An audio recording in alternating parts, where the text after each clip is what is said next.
So I haven't done this for a few weeks, but what's the big question that we are asking ourselves over and over again this year? Can anyone remember what the big question is that we're asking ourselves as a church this year? Yeah, what was the first bit? Yes, Claire? How might we... Yeah, okay. Good. Yeah, okay. What might it look like for us to help a few more people become a bit more like Jesus? Yeah. What? Yeah, with his wisdom and energy. Yeah. This is taken out of Colossians chapter 1, I think it is. It's just Paul. It's just a rewording of Paul's statements there. But when we're thinking about it as a church leadership, when we're thinking about it as a church together, we should be asking that question: what might it look like for us to help other people become a little bit more like Jesus with God's wisdom and energy? A little bit more, so it's not daunting. With God's wisdom and energy, it's not our wisdom and our energy. And becoming a bit more like Jesus, well, have you got a better idea? I mean, seriously, if there's anybody that you want to shape your life after or model your life after, who better than the one who lived the human life exactly as God always intended for the human life to be led? And so that's a question that we keep asking ourselves, and we reflect on how we're going with that at a church council meetings when we have that. But it's not just a church council thing, it's an individual thing as well. It's a family thing as well. It's a small group thing as well. It's a mid-sized group thing as well. It's a youth group thing as well. It's a kids' church thing as well. What might it look like for us to help a few more people become a bit more like Jesus with God's wisdom and energy? And so part of what happens when we ask that question is, well, what are the things, God, that you want us to explore in the teaching time that we have on Sundays? And we have been looking at the 3 A's over the last bit. We've had a break for a couple of weeks because we had the Intergen service and the amazing baptism service last week. Yay. That was very exciting. But we're returning to this. We've been looking at the 3 A's of what are part of who we are. And maybe if we can have the first slide up. Thanks there, Jade, and that would be great. And each of us is made with a need for approval. We have and we have ambitions, and we also have human appetites for food, etc. Right? So that's part of the way that God has made us. And God always intended that those things that are built in us be connected to God, so that our need for approval would come primarily from God's blessing when he says, "You're my children whom I love." Our ambitions would align with God's kingdom. Because humans are made to achieve things, right? And we invest a lot of energy and time and effort into achieving things, but it's not about, and when I say the kingdom, it's a pretty holistic thing. It's not just align your stuff with church, right? The kingdom is universal. It's workplace, it's family, it's friends, it's neighbours, it's everything, aligning with God's purposes in all of those places. And then connecting our need for things, that our human need for things is connected to God's abundance. And these things are prayed through in the Lord's Prayer, which Celia led us through greatly this morning, that our Father in heaven affirms that God's our Father. God's your perfect Heavenly Father, however imperfect your earthly father may have been. Your kingdom come. I'm aligning myself with your kingdom, God. And give us today our daily bread. I'm looking to you, God, as the primary source of my sustenance in all the domains of my life. And when we feel disconnected from God in these areas, we'll find that we'll try and fill them in different ways, and we'll latch on to unhelpful ways to do that. But then when we have lack in those ways as well, then there is 3 other things at play. And we can have the next slide, thanks, Jaden. And that's shame, guilt, and fear. And a few weeks ago, Lindsay spoke really powerfully into the whole issue of guilt. And now these 3 things sort of align, so that if we don't receive approval, we feel a sense of shame, right? If we don't do the right things, or we do the wrong things in terms of the things we aim to do, we can have a sense of guilt. And if we don't have food or shelter or clothing or health or whatever, we can fear that, right? But they're a bit more complicated than that, because we can also fear shame. And we can also fear guilt. And so it's not just a one-to-one relationship, but these three things are common things in our life. And if you're a psychologist or a counsellor, you can probably go and name a whole bunch of other things. But, the lists start to get very long. But these are like three core ones that we have to deal with and that we are confronted with in our lives, in your life, and in my life. And in fact, the approval, ambition, and appetites, and fear, shame, and guilt are 6 big ways that other people try and control us, and that we, if we are honest, try to control other people. People will promise you, if you follow me, if you vote for me, if you agree with me, if you join my company, you will get paid, you will get this benefit, you will get some other appetite fulfilled. Or you'll get the joy of aligning your purposes with mine. Or you'll become part of this family or this community or this social group. You'll have a sense of belonging.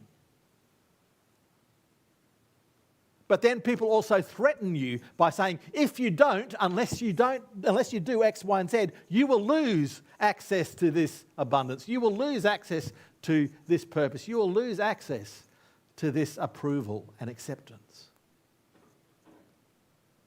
And that engenders fear, shame, and guilt, which they're powerful and deep, aren't they? Because we want to avoid them, so we'll do things to avoid them.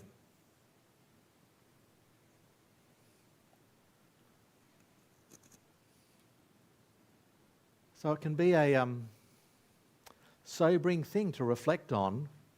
How do I do that? Or how do I maybe unintentionally do that in my relationships? With my spouse, with my parents, with my kids, with my work colleagues, with my neighbours?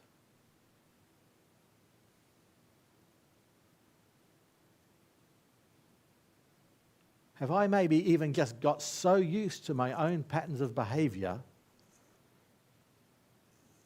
that I'm actually unaware that I'm actually sort of pushing the fear, shame and guilt buttons in my kid's life or my work colleague's life or my spouse's life? Or the promising of providing blessing, kingdom and abundance, or the threat of withholding them.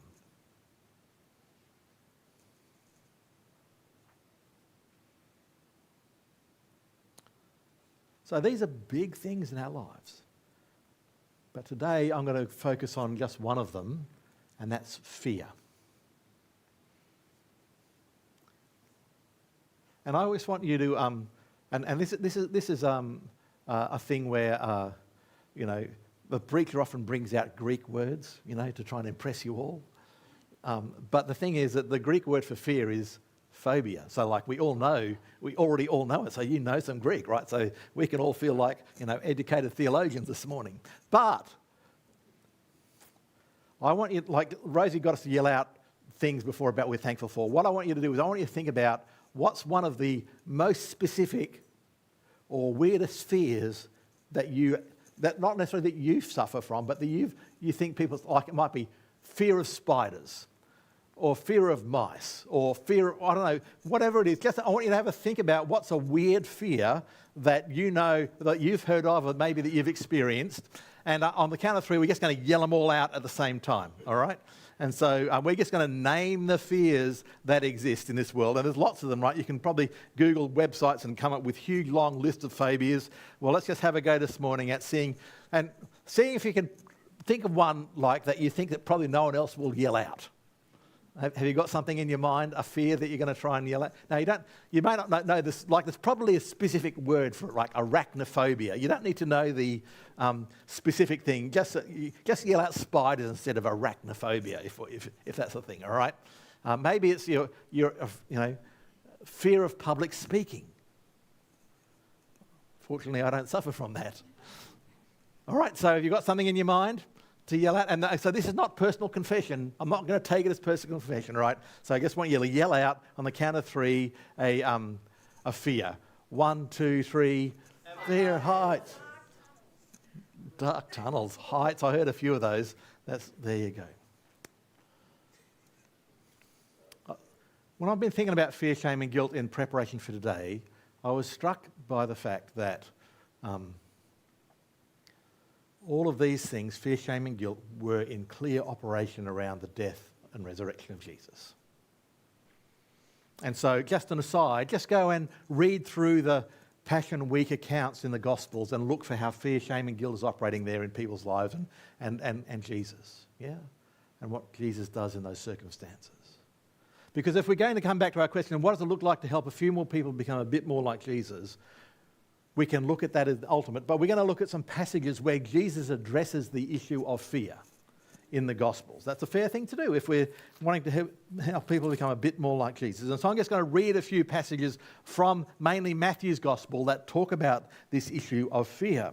And the first one is from Matthew chapter 8, and it says from verse 23, "Then they got into the boat and his disciples followed him. Suddenly a furious storm came up on the lake so that the waves swept over the boat, but Jesus was sleeping. The disciples went and woke him saying, 'Lord, save us, we're going to drown.' He replied, 'You of little faith, why are you so afraid?' Then he got up and rebuked the winds and the waves, and it was completely calm."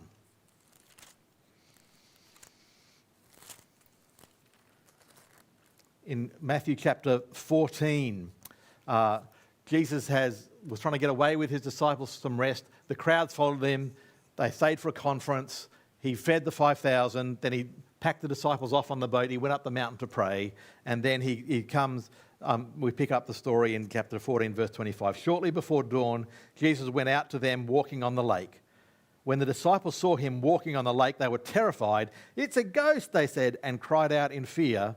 But Jesus immediately said to them, 'Take courage, it is I, don't be afraid.'" And then a little while later, in Matthew chapter 17, Jesus took Peter, James and John with him up on a mountain, the Mount of Transfiguration. And it says that he was transfigured before them, his face shone like the sun and his clothes became as white as light. And then a bit further down it says in verse 5, "While he was still speaking, a bright cloud covered them, and a voice from the cloud said, 'This is my son whom I love. With him I am well pleased. Listen to him.' When the disciples heard this, they fell face down to the ground, terrified. But Jesus came and touched them. 'Get up,' he said. 'Don't be afraid.'" And then back in Matthew chapter 10, Jesus had been training his disciples to do mission. And he said, "Guess what? Well, people have rejected me, and so they're going to reject you. You're going to become like me, and so you're going to get treated the same way that I've been treated." In verse 21 it says, "Brother will betray brother to death, and the father his child. Children will rebel against their parents and have them to death. You'll be hated by everyone because of me." This is realistic preparation for mission. And then he says, "The student is not above the teacher, nor a servant above his master. It is enough for students to be like their teachers and servants like their masters." In verse 26, "So do not be afraid of them, for there is nothing concealed that will not be disclosed, or hidden that will not be made known. What I tell you in the dark, speak into the daylight. What is whispered in your ear, proclaim from the roofs. Do not be afraid of those who kill the body, but cannot kill the soul. Rather be afraid of the one who can destroy both soul and body in hell. Are not 2 sparrows sold for a penny? Yet not one of them will fall to the ground outside of your Father's care. And even the very hairs of your head are all numbered. So don't be afraid. You are worth more than many sparrows." And we're going to come back and refer to these passages in the coming minutes. But I want to pause for a minute and think about, and you to think about, the fears in your life.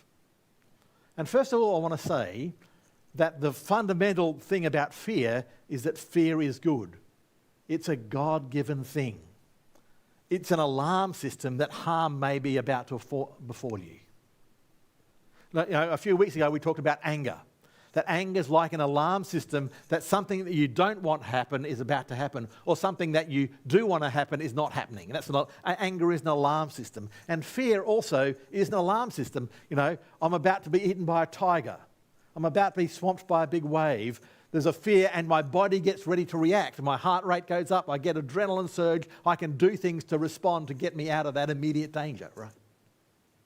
And so fear, as it's built into our body system, is a good thing.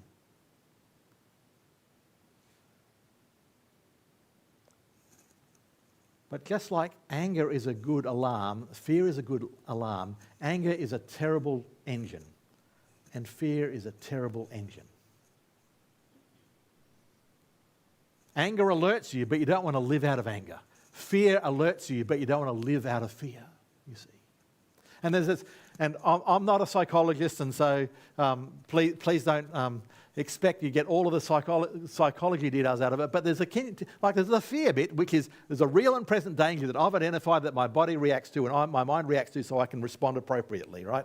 And then you go to the continuum up to the other end, which is anxiety or worry, right? Which is there's a vague sense that something might go wrong. I'm not exactly sure what it is. Now, sometimes it's a bit more specific, like you're walking down a dark street. Okay, something could happen, I'm on my alert. But other times you just wake up in the morning and you've got this vague sense of foreboding or something. And sometimes it's a panic attack stuff, right? And so please hear me. If you're experiencing stuff at those levels, go and get professional help. Right? Go and talk to the people that are experts in this field. Get a referral. Get medical intervention if you need that. Because sometimes our alarm systems go awry. Sometimes, for whatever reason, maybe it's stuff that happened in your life before, like you can even remember, like when you're 1 or 2, that your brain was wired to be hyper-vigilant and hyper-alert, maybe because of your family of origin.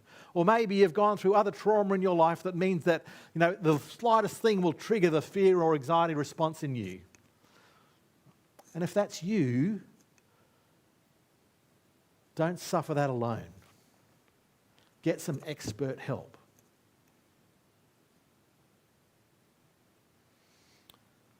You might think, well, I don't suffer any of those things.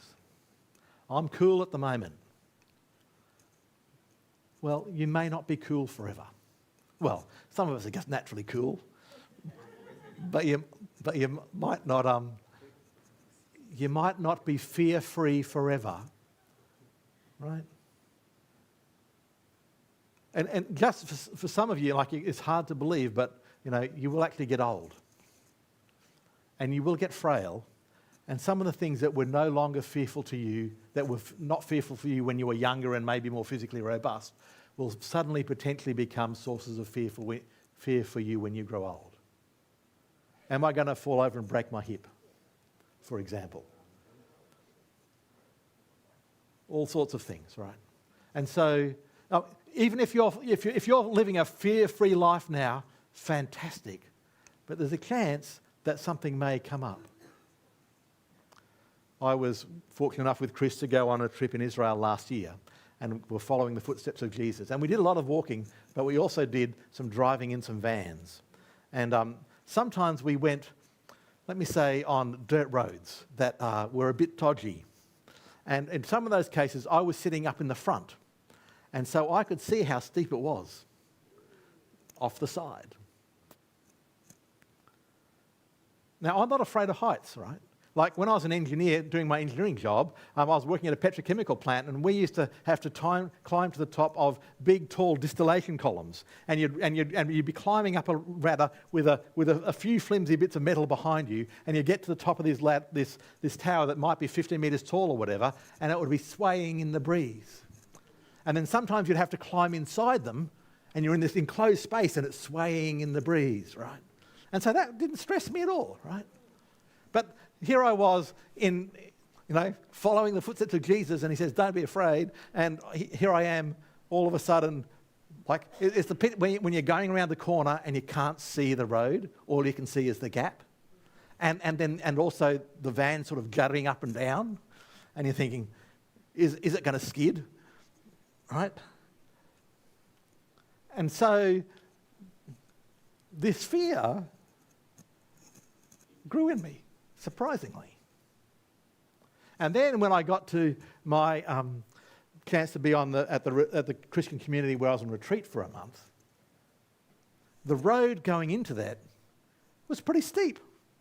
And I found myself Like, I've driven around roads all my life, right? I've driven on steep roads, I've driven around mountains or whatever, and all of a sudden I'm finding myself fearful and thinking, what happens if I slide off the road and my car tumbles down over and over and over down the grassy bank, and then it crashes over the cliff and onto the rocks down bottom? And I'm going...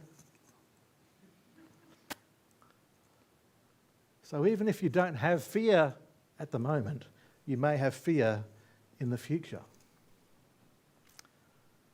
And so what I want to talk to you about this morning is not therapy, it's theology. So I'm not pretending to, my words are not intended to replace therapy if you need therapy. But we have another resource, which is, and who thought that theology, right, that sounds like a really complicated thing, right? This study of God stuff, and you've got to go and do a degree and read big, incomprehensible theology books or whatever. Who thought that theology could actually help? But it can, and it does. And so we want to think about how theology can help us and prepare us for the times when fears, maybe irrational fears, or maybe well-founded fears, arise. Because all fears, if you dig down deep enough, the deepest fear is fear of death. Right? Now, the fear of public speaking is like, am I going to die in front of the audience? Am I going to just see so embarrassed I can just die of embarrassment? Right? Even the language you use around fear points to the deepest fear, right? That is fear of death. And that's what Jesus is teaching his disciples in Matthew chapter 10. Do not be afraid of those who kill the body, but cannot kill the soul. Rather, be afraid of the one who can destroy both body and soul. That doesn't seem like really... Now, you're just making it worse now, Jesus. What's the deal?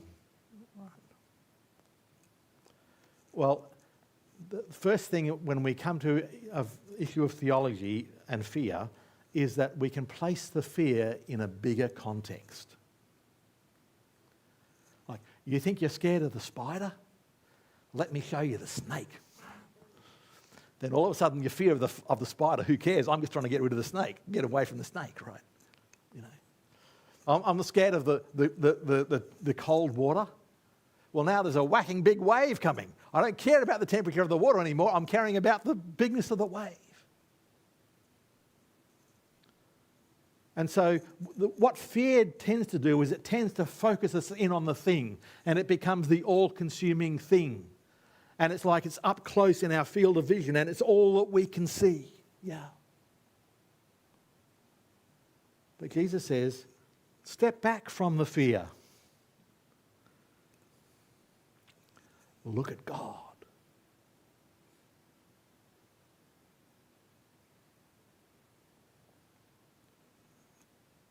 God's someone that's truly worth being afraid of. Because God is so holy. God is so powerful. God is so incomprehensible. God is so enormous that everything else is small in comparison. And it's the constant witness of people in the Bible is that when they have a real overt encounter with God, they fall down dead. They're afraid. They're like stunned mullets. There's all sorts of things that happen. Because of the otherness, the awesomeness, the holiness, whatever else of God. And and that's the appropriate response to that.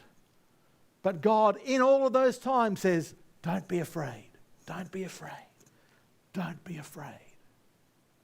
And even in this passage, fear the one who can kill both body and soul, but don't be afraid. God knows the number of hairs on your head. God loves, this awesome God who is to be feared, loves you. And so there's this move from the immediate fear to the bigness of God and the fear response to God, but then the safety and security and love of God. You know, someone that doesn't know there's a God or doesn't believe that there's a God and they're fearful about their car rolling down the embankment at the place where I was in Devon, maybe they can bring some fatalism to that. Oh, you know, when it's your time to go, it's just the time to go. There's nothing you can do about it or whatever else. But I can bring to that, no, I'm with God. I'm with Jesus right now.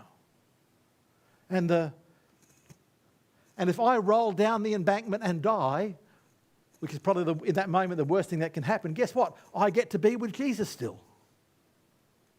In John's Gospel, when Jesus goes to Mary and Martha, he says, you know, if you believe in me, even though you die, you will live.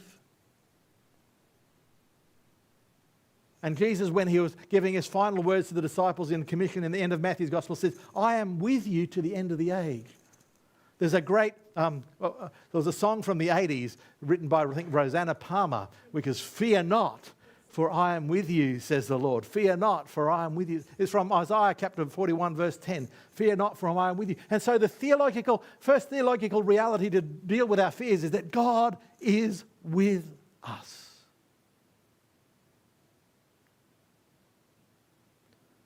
God is with you.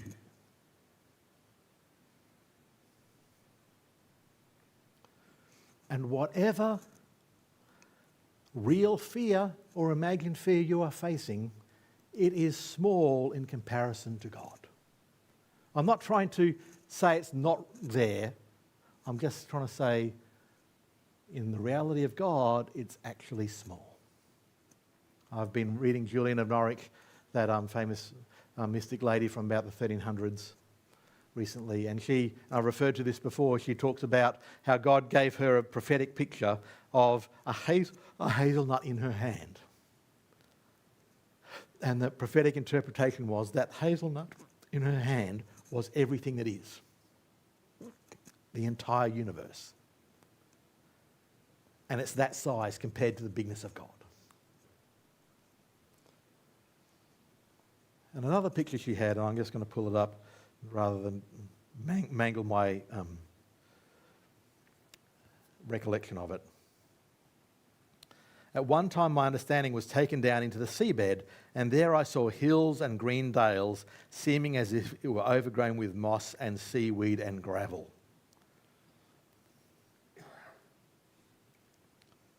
And this was not a beautiful picture, this was a terrifying picture, you know. Those of us who are into scuba diving, that would be a great place to be. But for those of us for whom scuba diving is one of those fears, and back then they didn't have scuba gear. If you're down at the bottom of the ocean, that's not a good place to be, right? The best you can hope for is a whale to come and swallow you up and spit you out later on, if your name's Jonah. Then I understood this, she goes on, that even if a man or a woman was there under the broad water, if he could have a vision of God there, since God is with a man constantly, he would be safe in body and soul and receive no harm. And even more, he would have more solace and more comfort than all this world can tell.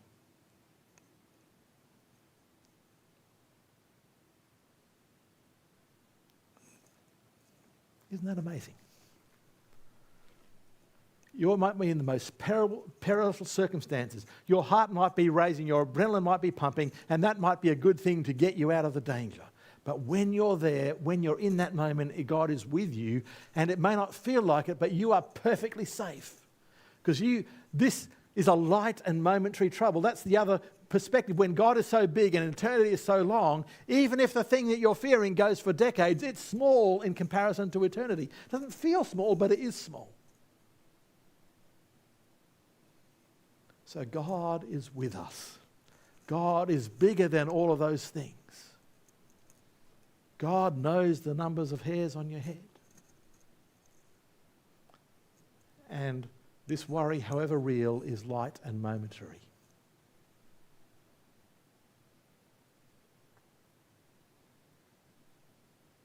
And so we need to practice being aware of the presence of God. We need to practice reminding ourselves of the magnitude of God. We need to practice thinking the theology of it. Yes, this physical world is broken. Yes, there are bad things in it. Yes, our human bodies will die, but we will get new bodies. That's the resurrection that we have confidence in because Jesus died and rose. And Revelation 21 says that God will make everything new and there will be no more mourning or crying or pain. That's our sure future.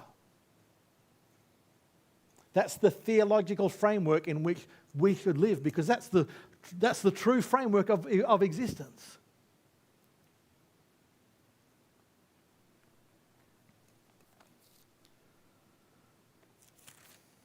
But Jesus in the Sermon on the Mount talks specifically about not so much fear but about worry. You know, worry is a step down from fear, right? And he says, do not worry about your life, what you will eat or drink, or your body, what you will wear. Don't be sort of pulled apart worrying about this and that and the other thing, but rather seek first the kingdom of God. And all of these things will be added to you. So the first bit is like the static bit. This is the picture of who God is. The second bit is the active bit. Okay, I'm not going to so much worry about where my food and clothing come from. I'll be diligent and do work and all those sort of other things, ask if I need to. But I'm going to follow God's kingdom first. And I'm going to practice living into God's kingdom and with God's resources. So, God, I don't know how to pray in my small group. God, give me the words to say. I don't know how to speak to my neighbour. God, give me the words to say. God, I'm not sure which decision to make. God, give me wisdom about this. But I want to go put your kingdom first. I'm not sure, God, how I'm going to pay the bill. But I want to follow your kingdom and your ways, God. And I practice putting God's kingdom first so that when I come into a fearful circumstance, I'm used to relying on surprising kingdom resources.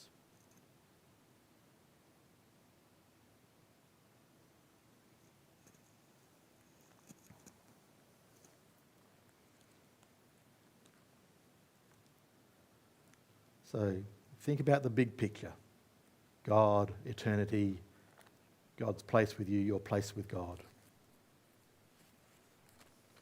Practice putting the kingdom first, even when there's no fear around, or especially when there's no fear around. Put the kingdom first. So you learn to say, you've got it in a store bank. Okay, well, back then, 3 years ago, I didn't know how we were going to afford that, but God came through. And I've been following Jesus ever since, and I'm not sure how it's going to happen this time, but I have confidence that God will make a way somehow. And so I can be less fearful because of that. But maybe you're going to come up to a particular situation that you know about that brings fear. Well, in that circumstance, go to Gethsemane and follow the example of Jesus. Gather some friends around. Ask them to pray. Matthew chapter 26, verse 36. Then Jesus went with his disciples to a place called Gethsemane, and he said to them, "Sit here while I go over there and pray." He took Peter and 2 sons of Zebedee along with him, and he began to be sorrowful and troubled. Now, it doesn't actually say he was fearful in this passage. In the Luke version, it says he was in anguish, like he was that has an element of fear. But Jesus was fully human, and he knew what was coming the next day. We know Jesus experienced all the gamut of human, like he experienced thirst, and so there's no doubt that his body reaction is, I'm fearing the pain, I'm fearing the shame, I'm fearing all of those things that are coming, right? And so he prays, "My soul is overwhelmed with sorrow to the point of death. Stay here and keep watch with me." He named it. Right? He named it. It wasn't just an amorphous thing in his mind. He named it. Going a little farther, he fell down with his face to the ground and prayed, "My Father, if it is possible, may this cup be taken from me, yet not as I will, but as you will." Then he returned to his disciples and found them sleeping. "Couldn't you men keep watch with me for 1 hour? Watch and pray so that you'll not fall into temptation. The spirit is willing, but the flesh is weak," you see. If you know there's a fearful thing coming up, your body is wired in its way, but you may not be connected in your spirit to the reliability of God in the way that you need to. And so prayer is the thing that helps. He went away a second time and prayed, "My Father, if it is not possible for this cup to be taken away unless I drink it, may your will be done." And you see here, Jesus is putting the thing he's facing in the context of his relationship with his Father. And in the context of God's overarching will.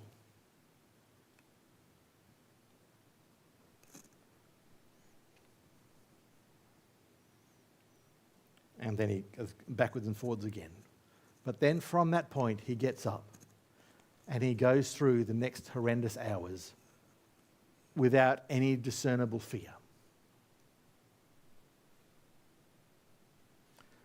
Now, I don't want to put the burden on you and me that as a Christian, you should be able to go through all the circumstances of your life without discernible fear. I don't want to, like, if you've got anxiety or PTSD or whatever else, please hear me. I'm not trying to say to you, you shouldn't have it. Right? And that if you do have it, you're somehow a worse Christian. I'm not saying that. Please hear me. And I'm reiterate again, I'm saying don't suffer alone. Get professional help. But Jesus points the theological way forward to us that can be the framework in which the professional help can happen, right? The reality of who God is, the bigness of God compared to the size of the problem, our sure and certain future with God in a new creation where there's no more mourning or crying or pain. The ability for us to, in the small moments, live putting the kingdom first, trusting God for resources. And then, in the acute times, going to prayer.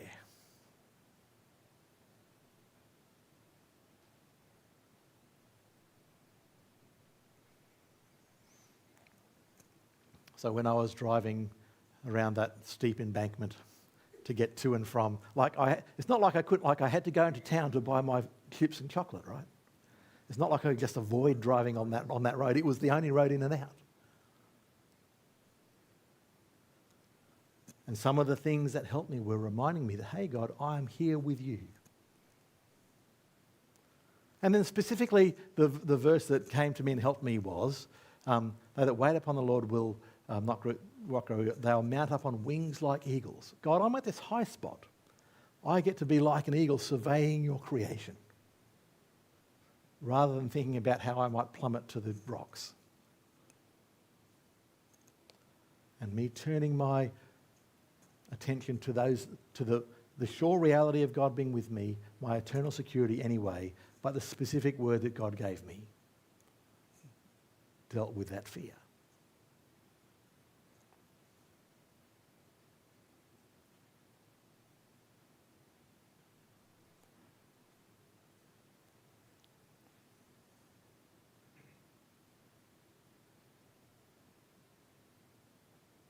So I was thinking, it might be an opportune time this morning to have a chance for some prayer and some prayer ministry.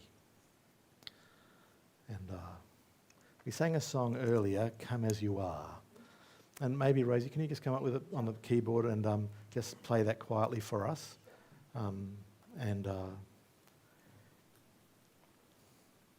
If you've got some thing about fear going on, and you'd like someone to pray with you, then maybe I just invite you to come down the front. Or maybe you just know the person next to you and having them pray for you would be a thing that you would like to have happen. Just ask them.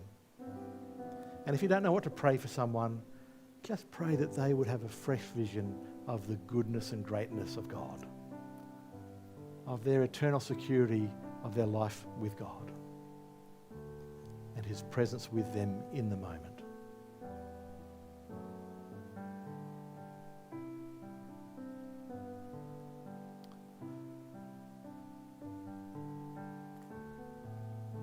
So we might just stand together and sing the first verse and chorus. And if you'd like some specific prayer, you might want to come down to the front.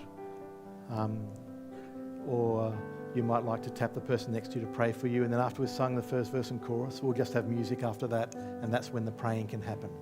All right?